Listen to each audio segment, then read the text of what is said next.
ಒಂದು ಸರ್ಕಾರಿ ಕೆಲಸ ಸಿಕ್ಕರೆ ಸಾಕಪ್ಪ ಅಂತಾರೆ. ಆದ್ರೆ ಇಲ್ಲೋರ್ವ ಯುವಕ ಕೆಎಎಸ್ ಪರೀಕ್ಷೆ ಉತ್ತೀರ್ಣವಾಗಲೇಬೇಕೆಂದು ಹಠ ಹಿಡಿದ್ರು. ದೊರೆತ ಒಂದಲ್ಲ 9 ಸರ್ಕಾರಿ ಕೆಲಸಗಳನ್ನು ಬೇಡ ಅಂದ್ರು. ಇದೀಗ ಕೆಎಎಸ್ಗೆ ಅಸ್ತು ಅಂದಿದ್ದಾರೆ. ಇವರ ಕುರಿತ ಒಂದು ವರದಿ ನಿಮಗಾಗಿ.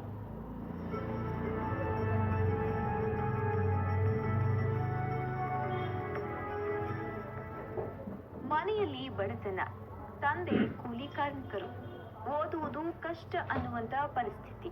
ಇಂಥ ಪರಿಸ್ಥಿತಿಯಲ್ಲೂ ಆ ಬಾಲಕನ ಕಂಗಳ ಮುಂದೆ ಒಂದೇ ಒಂದು ಆಸೆ, ಅದು ಚೆನ್ನಾಗಿ ಓದಬೇಕು ಅನ್ನೋದು. ಕಷ್ಟಪಟ್ಟು ಓದಿದ್ರು, ಪ್ರತಿ ಹಂತದಲ್ಲಿಯೂ ಉತ್ತಮ ಅಂಕ ಗಳಿಸೇ ಬಿಟ್ರು, ಬೋಧಕರ ಮೆಚ್ಚುಗೆ ಗಳಿಸಿದ್ರು.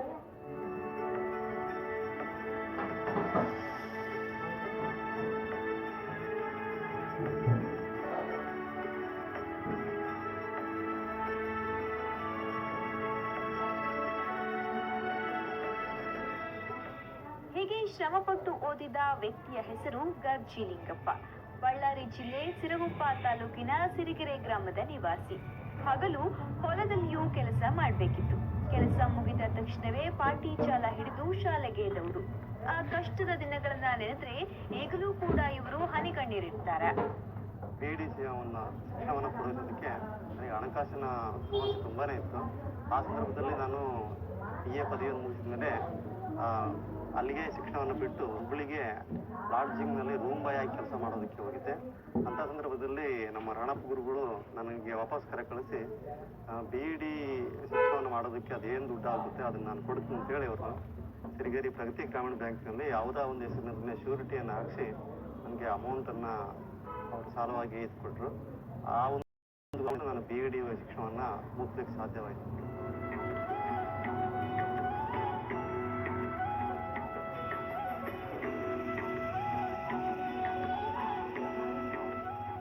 ಗರ್ಜಿಲಿಂಗಪ್ಪ ಅವರು ಬರೆದ ಮೊದಲ ಪರೀಕ್ಷೆ ಸೆಕೆಂಡ್ ಡಿವಿಷನ್ ಕ್ಲರ್ಕ್ ಪರೀಕ್ಷೆ ಪಾಸು ಮಾಡಿದ್ರು.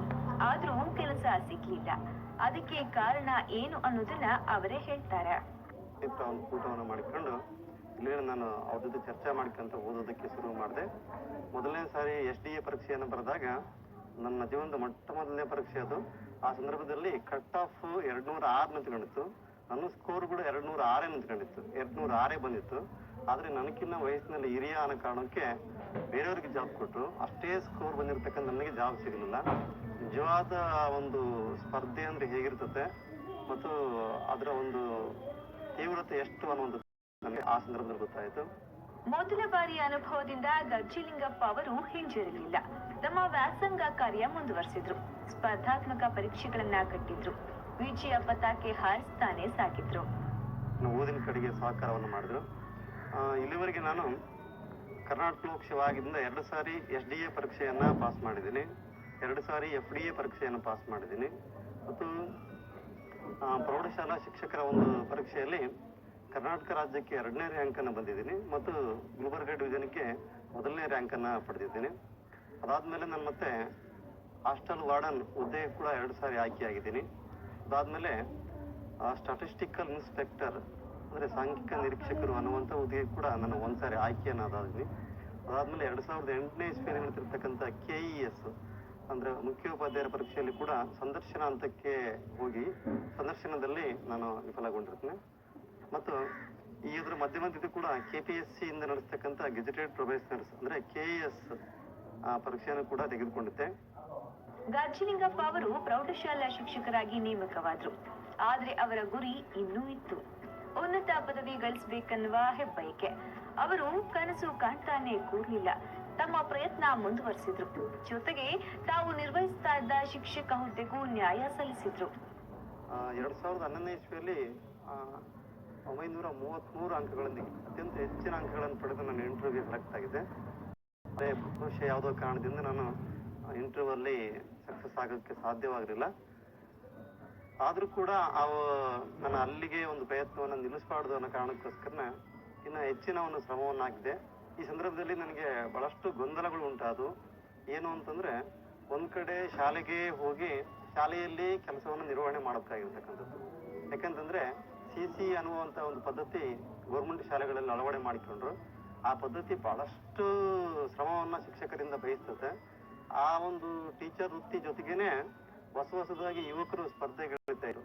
ಅವರೆಲ್ಲರನ್ನೂ ಕೂಡ ನಾನು ಇಮ್ಮೆಟ್ಟಿ ಮುಂದೆ ಹೋಗ್ಬೇಕಾಗಿರ್ತದೆ. ಹೀಗೆ ಎರಡೂ ಒಂದು ಕ್ಷೇತ್ರಗಳಲ್ಲಿ ನಾನು ಸಮತೋಲನ ಕಾಯ್ದುಕೊಳ್ಳೋದಕ್ಕೆ ತುಂಬಾ ಕಷ್ಟನೇ ಆಯಿತು. ಇದನ್ನೆಲ್ಲ ಮ್ಯಾನೇಜ್ ಮಾಡೋದಕ್ಕೆ ನಾನು ರಾತ್ರಿ ಸಮಯವನ್ನು ಆಯ್ದುಕೊಂಡೆ. ರಾತ್ರಿ ಆದರೆ ಎಲ್ಲರೂ ಕೂಡ ಮಲಗಿರ್ತಾರೆ ಮತ್ತು ಕರೆಂಟ್ ಚೆನ್ನಾಗಿ ಇರ್ತದೆ ಮತ್ತು ಯಾವುದೇ ಒಂದು ಗಲಾಟೆ ಏನಿರಂಗಿಲ್ಲ ಅಂತ ರಾತ್ರಿ ಸಂದರ್ಭದಲ್ಲಿ ಹೆಚ್ಚು ಕಡಿಮೆ 12ರಿಂದ 1-2 ಈಗ ಆಸಕ್ತಿ ಇರ್ತತ್ತು ತನಕ ಓದೋದಕ್ಕೆ ಪ್ರಯತ್ನ ಮಾಡಿದೆ. ಗರ್ಜಲಿಂಗಪ್ಪ ಅವರು ತಾವು ಬರೆದ ಎಲ್ಲ ಸ್ಪರ್ಧಾತ್ಮಕ ಪರೀಕ್ಷೆಗಳಲ್ಲಿಯೂ ಯಶಸ್ಸು ಗಳಿಸಿದ್ರು.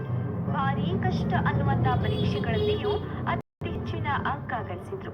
ಇದಕ್ಕೆ ಕಾರಣ ಅವರ ಸಾಧಿಸಲೇಬೇಕು ಅನ್ನುವ ಛಲ. ಅದರ ಪ್ರತಿಫಲವಾಗಿ 2014ನೇ ಬ್ಯಾಚ್ನಲ್ಲಿ ನಾನು ಹಣಕಾಸು ಇಲಾಖೆಯ KPSC ಇಂದ ನಡೆಸ್ತಕ್ಕಂಥ ಒಂದು ಗೆಜೆಟೆಡ್ ಪ್ರೊಫೆಷನಲ್ಸ್ ಒಂದು ಈ ಹುದ್ದೆಯಲ್ಲಿ ಹಣಕಾಸು ಇಲಾಖೆಯ ವಾಣಿಜ್ಯ ತೆರಿಗೆ ಅಧಿಕಾರಿಯಾಗಿ ಆಯ್ಕೆಯಾಗಿದ್ದೀನಿ. ಅಷ್ಟೇ ಅಲ್ಲದೆ KPSC ನಡೆಸಿರ್ತಕ್ಕಂಥ ಕನ್ನಡ ಮತ್ತು ಸಂಸ್ಕೃತಿ ಇಲಾಖೆಯ ಉಪನಿರ್ದೇಶಕರ ಹುದ್ದೆ, ಇದು ಕರ್ನಾಟಕ ರಾಜ್ಯಕ್ಕೆ ಒಂದೇ ಒಂದು ಪೋಸ್ಟ್ ಇತ್ತು. ಆ ಒಂದೇ ಪೋಸ್ಟ್ಗೆ ಪರೀಕ್ಷೆಯನ್ನು ಬರೆದು 1:3 ಇಂಟರ್ವ್ಯೂಲ್ಲಿ ಆಯ್ಕೆಯಾಗಿದ್ದೀನಿ. ಇಡೀ ಕರ್ನಾಟಕದ 3ರಲ್ಲಿ ನಾನು ಕೂಡ ಒಬ್ಬ ಅಂತ ಹೇಳ್ಕೊಳ್ಳೋಕೆ ಹೆಮ್ಮೆ ಆಗುತ್ತೆ. ಹಾಗೆಯೇ KPSC ನಡೆಸಿರ್ತಕ್ಕಂಥ ಅಲ್ಪಸಂಖ್ಯಾತರ ಇಲಾಖೆಯಲ್ಲಿ ಮೊರಾರ್ಜಿ ದೇಸಾಯಿ ಪ್ರಿನ್ಸಿಪಾಲ್ರು, ಅದರಲ್ಲಿ ಕೂಡ 1:3 ಸಂದರ್ಶನಕ್ಕೆ ಆಯ್ಕೆಯಾಗಿದ್ದೀನಿ. ಅದಾದ್ಮೇಲೆ ಭಾಷಾಂತರ ಇಲಾಖೆಯಲ್ಲಿ ಭಾಷಾಂತರಕಾರರು ಅನ್ನುವಂಥ ಒಂದು ಹುದ್ದೆ ಕೂಡ, ಇವೆಲ್ಲವೂ ಕೂಡ ಗೆಜೆಟೆಡ್ ಪ್ರೊಫೆಷನಲ್ಸ್ ಹುದ್ದೆಗಳೇ ಎರಡು. ಮತ್ತು ಉಪನಿರ್ದೇಶಕರ ಒಂದು ಪೋಸ್ಟು ಅದು ಗ್ರೂಪ್ ಎ ಒಂದು ಪೋಸ್ಟು. ಹೀಗೆ ಈ ಒಂದು KS ಪೋಸ್ಟ್ ಅಲ್ಲದೆ ಇನ್ನು 3 ಹುದ್ದೆಗಳ ಸಂದರ್ಶನಕ್ಕೆ ಕೂಡ ಆಯ್ಕೆಯಾಗಿದ್ದೀನಿ. ಮಗ ಗರ್ಜಲಿಂಗಪ್ಪ ಅವರ ಆಸೆಗೆ ಅವರ ತಂದೆ ಎಂದೂ ಕೂಡ ತಣ್ಣೀರು ಎರಚಲಿಲ್ಲ. ಕೂಲಿ ಕೆಲಸದಿಂದ ಬರ್ತಾ ಇದ್ದ ಅಲ್ಪ ಸ್ವಲ್ಪ ಹಣದಲ್ಲಿಯೇ ಮಗನ ವಿದ್ಯಾಭ್ಯಾಸಕ್ಕೆ ನೆರವಾದ್ರು. ಮಗ ಉತ್ತೀರ್ಣರಾಗುತ್ತಿದ್ದ ಪರೀಕ್ಷೆಗಳ ವಿವರ ಗೊತ್ತಿಲ್ಲದೆ ಇದ್ರು ಆತನಿಗೆ ಹೆಚ್ಚಿನ ಯಶಸ್ಸು ಸಿಗಲಿ ಅಂತ ಹರಿಸ್ತಾ ಇದ್ರು. ನಮ್ಮ ಮಗನ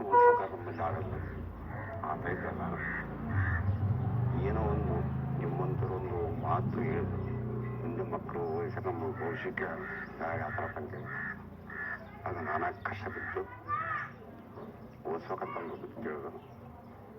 ಆ ಕಾಲದಲ್ಲಿ ಜೀವನ ಮಾಡೋದು ಕಷ್ಟ. ಆ ಜೀವನ ಮಾಡೋಕ್ಕಾಗ ಯಾವ ಕಷ್ಟ ಮಾಡಿಯೋ ನಮಗೆ ಹೊರ್ತಾ ಇಲ್ಲ. ಆರಿಗೆ ಇದು ಮಾಡೋಕೆ ಹೆಂಗ ಮಾಡಿ ಅದನ್ನ ಉಳಿಸ್ಬೇಕು, ಒಂದು ಅಧಿಕಾರಸ್ಥ ಮಾಡಬೇಕು, ಒಂದು 4 ಸ್ಥಾನದ 4 ಕುಂದ್ರಂಗೆ ಮಾಡಬೇಕು ಅಂತಂದೇಳಿ ಪ್ರಯತ್ನ ಮಾಡಿ ಅದರಲ್ಲಿ ಅದನ್ನೊಂದು ಆಡಳಿತದಲ್ಲಿ ನಡೆಸ್ಬೇಕಂತಲ್ಲ ಮಾಡಬೇಕು ಅಂತಂದು ಆತನದಲ್ಲಿ ಹುಚ್ಚಿ. ಅದನ್ನ ಏನು ದುಡ್ಡಿಂದು ಗೊತ್ತಾರೋ ಇನ್ನೊಂದು ಗೊತ್ತಾರೋ ನಮಗೆ ಹೇಳಿಲ್ಲ, ಕೇಳ್ಕೊಳ್ಳಲ್ಲ. ಅದನ್ನ ನಾವು ಅದು ಕೇಳ್ಕೊಂತೀವಿ. ನಾವು ನಮ್ಮ ಈ ರೀತಿ ಇದ್ದೋಟು ಅದರ ಕಟ್ಟ ಭಾರ ಆಯಿತು. ಅದರಲ್ಲಿ ನಮಗೆ ಇಲ್ಲಿ ಹೊಲ ಇಲ್ಲ ಮನೆಯಲ್ಲ, ಮಂದಿಯಲ್ಲಿ ಒಂದು ಭೂಮಿ ಮಾಡಿಕೊಂಡು ಅದರಲ್ಲಿ ಮಾಡಿ ಜೀವನ ಮಾಡ್ತಾಯಿದ್ದೀವಿ ನಾವು. 3 ಎಸ್ಗಳನ್ನು ನೀವು ಪಾಲಿಸ್ರಿ: ಶ್ರಮ, ಶ್ರದ್ಧೆ, ಸಹನೆ. ಸಹನೆಯಿಂದ ಇರು, ಶ್ರದ್ಧೆಯಿಂದ ಕಲಿ, ಶ್ರಮ ಪಟ್ಟು ಅಭ್ಯಾಸ ಮಾಡು. ನೀನು ಮುಂದೆ ನಿನ್ನ ಜೀವನಕ್ಕೆ ಒಳ್ಳೆಯದಾಗುತ್ತೆ ಅನ್ನೋ ಮಾತನ್ನು ಹೇಳುತ್ತೆ. ಅದನ್ನೇ ಪಾಲಿಸ್ಕೊಂಡ ನಮ್ಮ ಹುಡುಗ SLC ಪಾಸ್ ಆದ. ನಂತರ PUC ಎಲ್ಲ ಆಯಿತು.